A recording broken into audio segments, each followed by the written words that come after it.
Hello everyone, कैसे हैं आप लोग। आई होप आप लोग अच्छे होंगे। और मेरी मॉर्निंग हो चुकी है रात के 2 बजे, सुबह के 2 बजे। और आई होप आप लोग भी अच्छे होंगे, पढ़ रहे होंगे, मस्त होंगे। और चलिए हम मिलते हैं। बोले थे कि अब इसके बाद वाला जो मैं वीडियो बनाऊंगी वो जियोग्राफ़ी पे बनाऊंगी कि जियोग्राफ़ी को कैसे पूर्वावलोकन जो था, मैंने विशेष की तैयारी के लिए पूर्वावलोकन मैंने कैसे पढ़ी थी। और बहुत इजीली वहाँ से क्वेश्चन लड़े भी थे और नंबर भी मेरे अच्छे आए हैं। तो मैं सोची हूँ कि मैं भी बता दूँ आप लोगों को कि कैसे मतलब स्कोर किया जा सकता है अच्छा खासा पूर्वावलोकन पढ़ के। तो मैं फिर से सारी चीज़ें रिवाइज़ कर रही हूँ। मैं बता दूँ पहले, मैं अभी भूगोल पढ़ रही हूँ, बुक पढ़ रही हूँ। मैंने पहले इसको 2 बार पढ़ चुका है, ये तीसरी बार मैं रिवीज़न कर रही हूँ। तो अभी तो फ़िलहाल कोई पेपर नहीं है, ना ही कोई फॉर्म भरे हैं। आर ओ का पेपर है, तो बस उसी के लिए सारी चीज़ें रिवाइज़ कर रही हूँ मैं। तो बता दूँ पूर्वावलोकन पढ़ने के लिए कि मैंने कैसे पढ़ी थी। तो देखिए, पूर्वावलोकन बहुत ही अच्छी और बहुत ही स्टैंडर्ड बुक है। बुक जैसे उसमें ये है ना कि जितने भी आईएएस पीसीएस या किसी भी स्टेट का जो पीसीएस लेवल का जो एग्ज़ाम होता है वो क्वेश्चन बैंक है। और विथ हर क्वेश्चन का उसके नीचे डब्बे में दिया एक्सप्लेसन दिया रहता है और बहुत अच्छे से उसका एक्सप्लेसन दिया रहता है। आई होप अगर आप लोगों ने पढ़ा होगा तो आपने देखा होगा कि काफ़ी चीज़ें वहाँ से क्लियर होती हैं जो बुक में नहीं दी रहती हैं। सच में जो बुक में नहीं दी रहती हैं वो काफ़ी चीज़ें वहाँ से मिल जाती हैं पढ़ने में। और कुछ नया उसमें सीखने के लिए ज़रूर मिलता है। तो अब हम तो कहेंगे कि उसको आप लोग 1 बार नहीं, 2 बार नहीं, 3 बार 4 बार जब भी समय मिले आप लोग 2-2 3-3 चैप्टर बना लीजिए कि एक दिन में मुझे 2 चैप्टर 3 चैप्टर पढ़ना है। और एक दिन में, और ऐसे में वो ऐसे हम तो एक जो बुक था जियोग्राफी का ही, वो थोड़ा मोटा था, तो उसको मैंने 12 दिन में पढ़ लिया था पूरा, बहुत अच्छे से उसको पढ़ ली थी। 2-2 3-3 चैप्टर डिसाइड कर ली थी। जो छोटा चैप्टर है वो 3-4 कर देती थी, जो बड़ा लॉन्ग चैप्टर होता है वो 2 या ढाई 2-1, जो बहुत लंबा होता था वो एक ही पढ़ पाती थी, लेकिन अच्छे से। पहले जब पहली बार आप लोग पढ़े तो पहले पूरा डेडिकेशन के साथ पढ़े, 15-20 दिन उसको खूब अच्छे से दे दें। ठीक है, हाईलाइट कर कर के पढ़ें, जो नया हो उसको नोट करें, हाईलाइट करें, अलग से नोट बनाए जो आपने क्लासेस की होंगी यूट्यूब से या पेड क्लास जो भी आप लोग लेके किए होंगे, वहाँ पे आप लोग उसको जो भी नया मिले उसको वहाँ पे ऐड करें अपने नोट्स में। मैं तो यही करती हूँ, कुछ भी नया मिलता है तो मैं नोट्स कर लेती नोट कर लेती हूँ अपने नोट्स में। तो आप लोग नोट ज़रूर करें। और देखिए, ऐसा नहीं है कि जियोग्राफ़ी, मैं पहले भी अपने जो पीछे वाला जो ब्लॉग है, जो मैंने हिस्ट्री का रिव्यू दिया था कि पूर्वावलोकन मैंने कैसे पढ़ी थी, तो मैंने उसमें भी बताया था कि जो भी सब्जेक्ट होता है सब सब्जेक्ट के पढ़ने का तरीका अलग होता है। तो ऐसा नहीं है कि जैसे आप हिस्ट्री पढ़ रहे हैं ऐसे ही जियोग्राफी भी पढ़ लेंगे ना, और जैसे आप लोग जियोग्राफी पढ़ रहे हैं ऐसे पॉलिटी पढ़ लेंगे, नहीं, ऐसा नहीं होगा। पर्यावरण भी अलग है। हर चैप्टर को, हर सब्जेक्ट को पढ़ने का तरीका अलग होता है, और आप लोग अगर उस तरीके से पढ़ लेंगे तो समझ लीजिए कि पूरा मतलब बेड़ा पार तो हो ही जाएगा।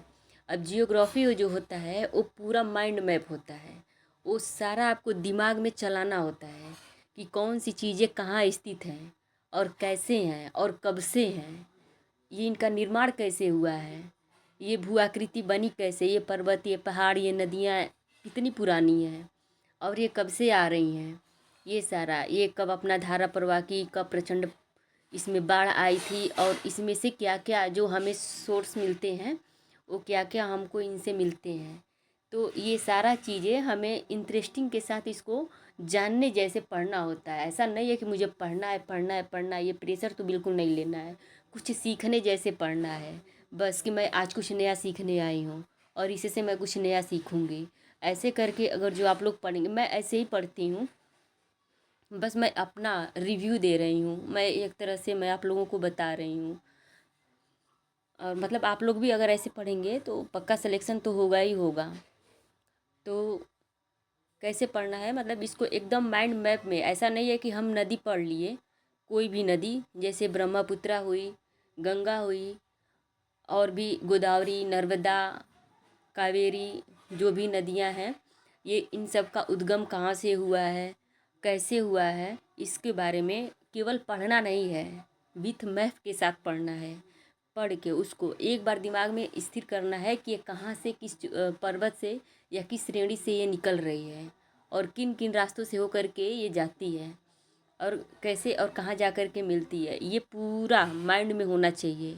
और हम तो नहीं कहेंगे कि आप लोग, कुछ लोग होते हैं ना कि लिख लेते हैं कि गंगा नदी यहाँ से निकली है, ब्रह्मपुत्रा यहाँ से, गोदावरी यहाँ से, नर्मदा यहाँ से, ताप्ती यहाँ से, ऐसे ऐसे निकली है। लिख के नहीं, बना के, मैप में बना के उसके बाद उसको लिखना है।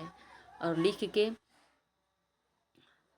पहले मैप बनाना है भारत का, उसके बाद उसमें नदियों को निकालना है, और नदी को निकाल करके और पूरा पहले मैप बना के, और पूरा भारत का जो भी स्टेट होता है उसको डॉट डॉट करके बना लेना है, और बना करके और उसके बाद नदियों को वैसे निकालना है, निकाल के और वैसे, मतलब मैं एक छोटा सा बता रही हूँ कि माइंड मैप कैसे बनाया जाता है। तो आप लोग इसको सारे पे अप्लाई कर सकते हैं, बना करके और उसको डॉट करके और बना लेना है कि ये इन राज्यों से हो करके और यहाँ से आ करके, और ये बंगाल की खाड़ी में गंगा नदी ऐसे आके मिल जाती है। तो ऐसे आप लोग कर सकते हैं, बहुत ही मतलब आसानी से आप लोग चाहें एक ही बार में। अब देखिए, ये जो मेहनत है ना करने वाला, ये केवल एक ही बार होता है, और दूसरी बार तीसरी बार तो केवल रिवाइज होता है। तो आप लोग कोई भी विषय पढ़िए तो पहले उसको रिवाइज नहीं, मतलब आप लोग उसको पहले सीखने जैसे पढ़िए, और उसके बाद दूसरी बार आप करेंगे ना तो वो मतलब ऐसे ही लगेगा कि हाँ ऐसे ही सारा दिमाग में चलने लगा। या कोई भी, अगर आप लोग मैराथन देख रहे हैं, या जो मतलब मेरी जैसे जो घर बैठ के पढ़ते हैं, कोई कोचिंग नहीं है, तो अगर पेपर आता है तो हम सभी लोग मैराथन की तरफ भागते हैं। तो देखते हैं तो सारी चीज़ें अगर सब लोग प्रैक्टिस सेट करा रहे हैं या कुछ भी बता रहे हैं, तो वो चीज़ें देखते ही अपने दिमाग में सारी चलने लगती हैं। तो इस तरह से पढ़ने से आप लोग जियोग्राफी मतलब निकाला जा सकता है, और माइंड मैप मतलब बनाना बहुत ज़रूरी है जियोग्राफी के लिए स्पेशली। तो माइंड मैप जियोग्राफी के लिए होना बहुत मस्ट है। और कोई भी चीज़ जियोग्राफी में लेकर के, अगर कोई भी चीज़ अगर आप लोग सिंपली महाद्वीप याद कर रहे हैं, तो उसको बना करके और अंकित करके उसके बाद उसको अ, याद करना है। ऐसा नहीं कर लेना है ये एशिया है, ये उत्तर अमेरिका है, ये दक्षिण अमेरिका है, ये अफ्रीका है, और ये अटलांटिक है, ये आर्कटिक है। ऐसे नहीं करना है, बिल्कुल भी ऐसे नहीं करना है। यूरोप है, ऐसे नहीं करना है, बिल्कुल याद करने वाला चीज़ नहीं। आप लोग ब्लैंक मैप उठाइए विश्व का, और उसके बाद उसमें उसको बनाइए, पेंसिल से बना करके और उसको याद करिए। और उसके बाद जब ये क्लियर हो जाए, उसके बाद आप लोग उसमें देश को भी ऐड कर सकते हैं, मतलब अलग अलग महाद्वीप के जो भी देश होते हैं आप उन्हें उसी में इंगित करके याद कर सकते हैं। तो जैसे स्पेशली क्या होता है, जो महाद्वीप याद कर लें, और जो फेमस देश होता है विश्व का, वही काफ़ी मतलब क्वेश्चन पूछता है, जो जहाँ कुछ हुआ रहता है या कुछ हो रहा होता है वर्तमान में। तो पेपर के एग्ज़ाम के टाइम आप लोग उसी पे विशेष फोकस करें, और बाकी एशिया के बारे में आप लोग मतलब पढ़ लें। अपने एशिया के बारे में, भारत के बारे में सारी जानकारी बहुत अच्छे से याद होनी चाहिए।